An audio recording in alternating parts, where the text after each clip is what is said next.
Hope you're having a good weekend. Thanks for spending it with us here on the Chiefs Report. Tyler Jones here with you.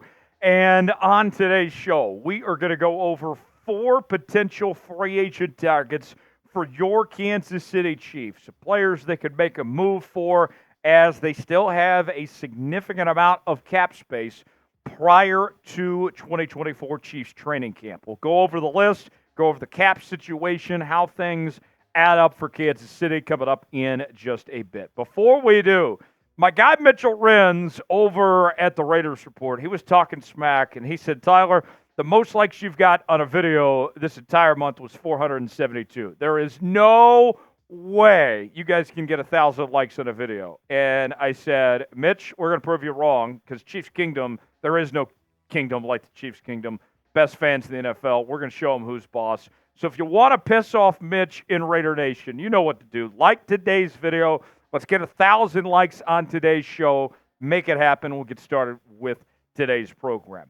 Let's begin looking at the Chiefs cap situation. And right now, Kansas City has close to $16 million to spend entering the 2024 campaign. A significant chunk of change at this point in time. And if you think about it, if the Super Bowl was tomorrow, almost everybody would sit here and say the Chiefs have the best roster and would be the favorites again to win the Super Bowl, right? So even without spending that money, this team is pretty dang good. We're all aware, we all know that. But think about this.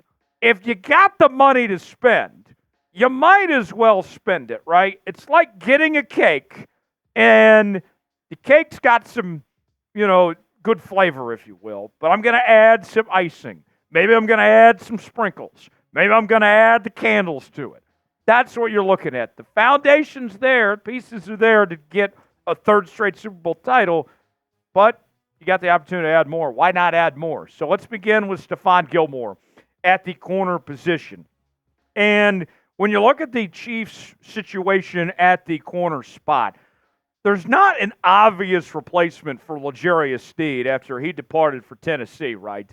And at this juncture, if you're the Kansas City Chiefs, I think you look at Stephon Gilmore as a marriage where you both are looking for the same thing. You are looking for a short-term solution, right? Stephon Gilmore just wants to compete and be on a championship caliber team for the 2024 campaign. And the Chiefs are looking at the situation like, hey, we could probably use one more starting corner. This could work for both sides involved to get an immediate impact player. And the best thing I can say about Stephon Gilmore in the career that he's had, for a guy that is certainly going to have a strong case to get to Canton someday, as a 5-time Pro Bowler, a Super Bowl champion, former Defensive Player of the Year, and all that. Whether he was in Dallas, Indianapolis, Carolina, New England, Buffalo, the guy has fit in wherever. He's been a plug-and-play guy. There's no reason to think why he wouldn't be another fit for this Kansas City defense and what Spags wants to do defensively. You look at the numbers last year, consistent with what he's been doing his entire career. 2 interceptions, 69 tackles. Completion percentage allowed, around 55%. QB rating, 84.3. Did give up 4 touchdowns. So you do get the good with the bad, but I think there's still more good than bad. I think Stephon Gilmore is a risk worth taking. What do you guys think? You saying deal or no deal? It's your turn to be Howie Mandel here on the Chiefs Report. Let us know what you think. Type S for sign, P for pass, weigh in. Next up, we turn our attention to Yannick Ngakoue, a player that we've talked about previously on the Chiefs Report.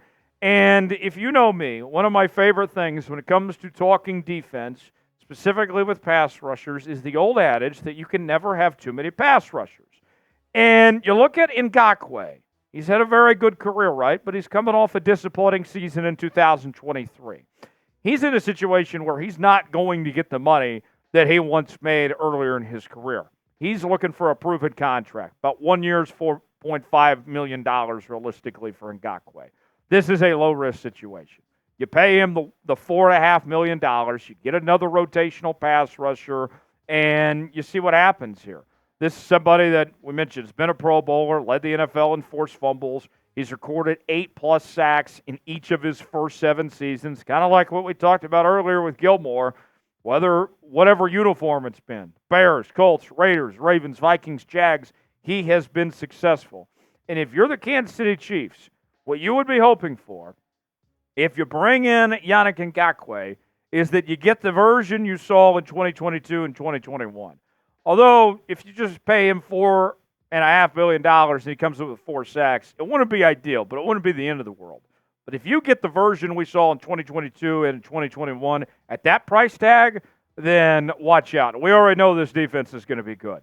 Who's a player the Chiefs should sign? We've already talked about 2 guys. We've got 2 more to get to before we call it a day today. Way in the comment section, let us know what you think. I got a deal for you, Chiefs fans. We have Chiefs shirt and hat combinations on sale now at chatsports.com/KC Combo. You can see we got the red shirt, we got the gray hat. Maybe you could split it up, give Dad the hat, you take the T-shirt, or vice versa, or maybe you just keep it all for yourself. Whatever it may be, go check it out now. Chatsports.com/KC Combo. Might stumble upon some free shipping as well. The link is in the comments and description of today's video. That's chatsports.com/KC Combo to get yours today.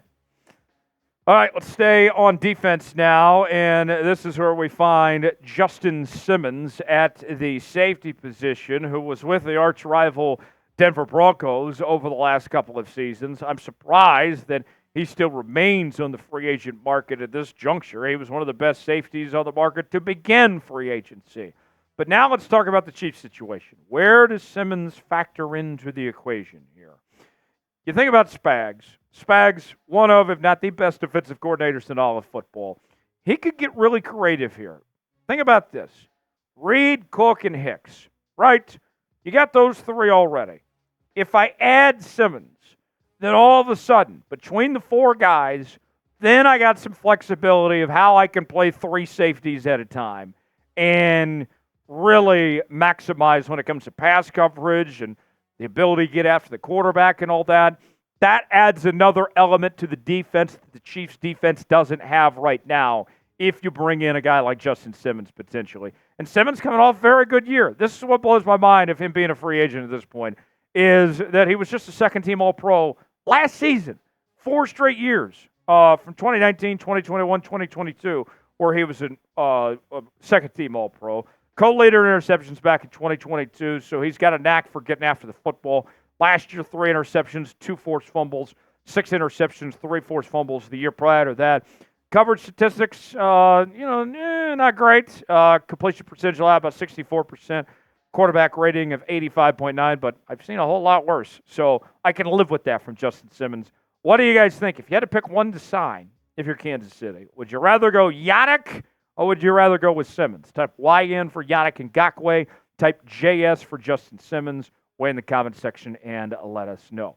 We are talking about your Kansas City Chiefs each and every day on the Chiefs Report. We are your all-season headquarters for the world champion Kansas City Chiefs. We're bringing you world champion coverage here on the channel. Anytime they make a signing or a trade, we'll bring you a video as quick as we can. We got interactive mailbags. Got some great stuff ahead here on the Chiefs Report, so stay tuned. Whether it's me or Harry, we got you covered one way or the other. Subscribe now to the Chiefs Report. Lock us in. You'll be glad you did.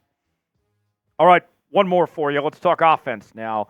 And this is where we turn our attention to Cam Akers for Kansas City. Look, I like Pacheco. I like CEH.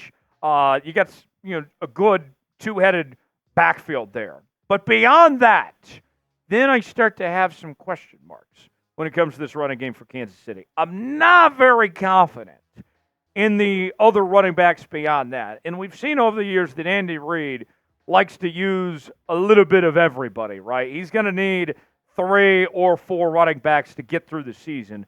And Cam Akers, I think he's more than capable of getting the job done. And I know he's coming off the torn Achilles that he suffered in Week 9 last season. But where I think of this, of when you talk about veteran and discount and finding a role, kind of remember a few years back when the Chiefs brought in LaShawn McCoy or when they brought in Jerick McKinnon, right?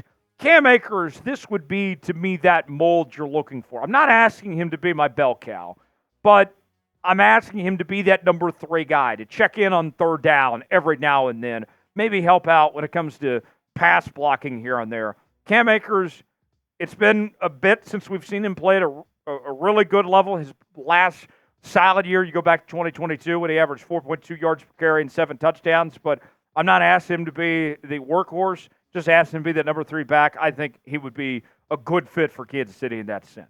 If you enjoyed today's show, like the video, stick it to the Raiders, show them who's boss. I'm Tyler Jones. We'll see you next time here at the Chiefs.